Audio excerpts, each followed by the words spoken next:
ಭಾರತೀಯರ ಪಾಲಿಗೆ ರತನ್ ಟಾಟಾ ಅವರು ಎಂದೆಂದಿಗೂ ಲೆಜೆಂಡ್ ಅಂತಾನೆ ಹೇಳಬಹುದು. ಎಲ್ಲವೂ ಚೆನ್ನಾಗಿದೆ, ರತನ್ ಟಾಟಾ ಅವರ ಆರೋಗ್ಯವೂ ಚೆನ್ನಾಗಿದೆ ಎನ್ನುವಾಗಲೇ ಇದೀಗ ನಡೆಯಬಾರದ ಘಟನೆ ನಡೆದು ಹೋಗಿದೆ. ರತನ್ ಟಾಟಾ ಎಲ್ಲರನ್ನ ಬಿಟ್ಟು ಹೋಗಿದ್ದಾರೆ. ರತನ್ ಟಾಟಾ ಅವರ ಅಭಿಮಾನಿಗಳಿಗೆ ತೀವ್ರ ಆಘಾತವೇ ಎದುರಾಗಿದೆ.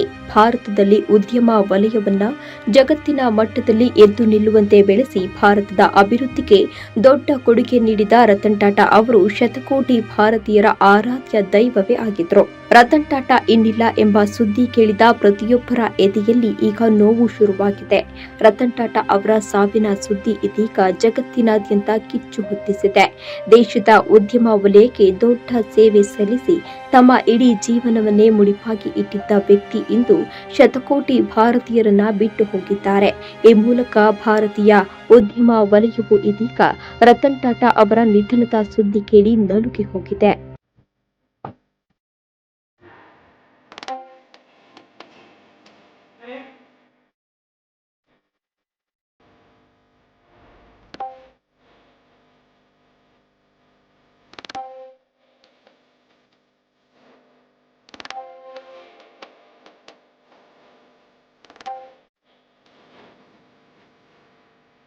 ರತನ್ ಟಾಟಾ ಸಮಾಜದ ಒಳಿತಿಗಾಗಿ ಮಾಡದೇ ಇರುವ ಕೆಲಸಗಳೇ ಇಲ್ಲ. ಯಾಕೆ ಅಂದ್ರೆ ರತನ್ ಟಾಟಾ ಅವರು ಕಟ್ಟುತ್ತಿದ್ದ ಪ್ರತಿಯೊಂದು ಉದ್ಯಮದಲ್ಲೂ ಸಮಾಜ ಸೇವೆಗೆ ಬೇಕಾಗಿದ್ದ ವಿಚಾರಗಳು ಇರುತ್ತಿದ್ದವು. ಹೇಗಿದ್ರು ರತನ್ ಟಾಟಾ ಅವರು ಕೋಟಿ ಕೋಟಿ ರೂಪಾಯಿ ದಾನ ಮಾಡಿ ಮಾದರಿಯಾಗಿದ್ರು.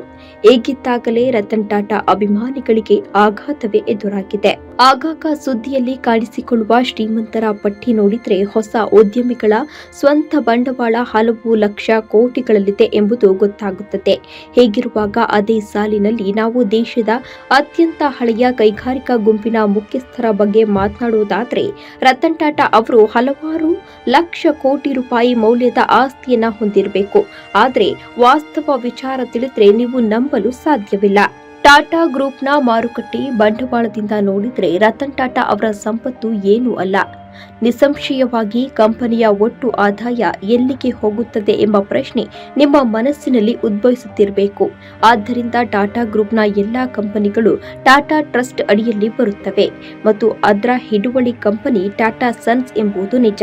ಈ ಕಂಪನಿಯು ತನ್ನ ಎಲ್ಲಾ ಸಂಸ್ಥೆಗಳ ಒಟ್ಟು ಆದಾಯದ 66% ದತ್ತಿ ಕಾರ್ಯಗಳಲ್ಲಿ ಖರ್ಚು ಮಾಡುತ್ತದೆ. ನಿಸ್ಸಂಶಯವಾಗಿ ರತನ್ ಟಾಟಾ ಅವರು ತಮ್ಮ ಕಂಪನಿಗಳ ಗಳಿಕೆಯನ್ನ ಸ್ವತಃ ತೆಗೆದುಕೊಳ್ಳುವ ಬದಲು ದೇಶ ಮತ್ತು ಅವರ ದೇಶವಾಸಿಗಳಿಗೆ ಟ್ರಸ್ಟ್ ಮೂಲಕ ಖರ್ಚು ಮಾಡ್ತಾರೆ.